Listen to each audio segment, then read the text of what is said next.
Now, as was discussed regarding how the United States and Mexico began fighting at the Rio Grande River, it could be truly said that the United States, quote unquote, defended itself all the way to Mexico City. And come February of 1848, the United States was completely victorious, and they were meeting in the village of Guadalupe, Hildago, to set terms with the Mexican government. And now General and President Santa Anna did what could be truly said. He went around Mexican Congress and treated directly with the United States. Much like how President Jefferson went around the American Congress and treated directly with Napoleon Bonaparte in 1803 in the acquisition of the Louisiana Territory.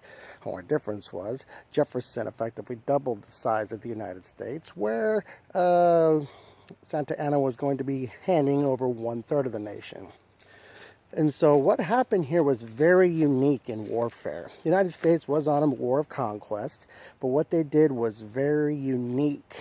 Whereas most conquering nations come in, take what they want, and leave, what they did with Mexico is they offered them $15 million as compensation for the territories north of the Rio Grande, the areas that become the states of Texas, New Mexico, Arizona, California, Nevada, Utah, and Colorado. Those would all become part of the United States at a price of $15 million, which was something that could be viewed in that regard as quite generous, as very few conquering armies offer a nickel as compensation for what they're taking.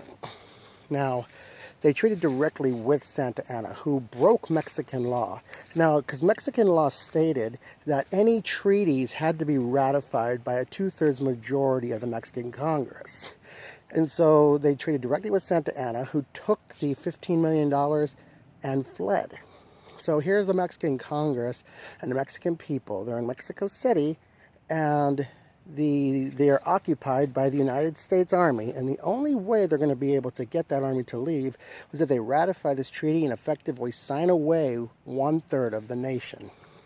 So it can be truly said that the Mexican government signed the Treaty of Guadalupe Hidalgo, much like the way the Germans signed the Treaty of Versailles in 1919, at gunpoint. They really had no choice. So they signed it away like that. But on the flip side, I could safely say it was not for the United States to interpret Mexican law. That was something amongst themselves, regardless of how it was done. So the United States offered the money was taken, their president flew the coop, leaving the Mexican people holding the bag.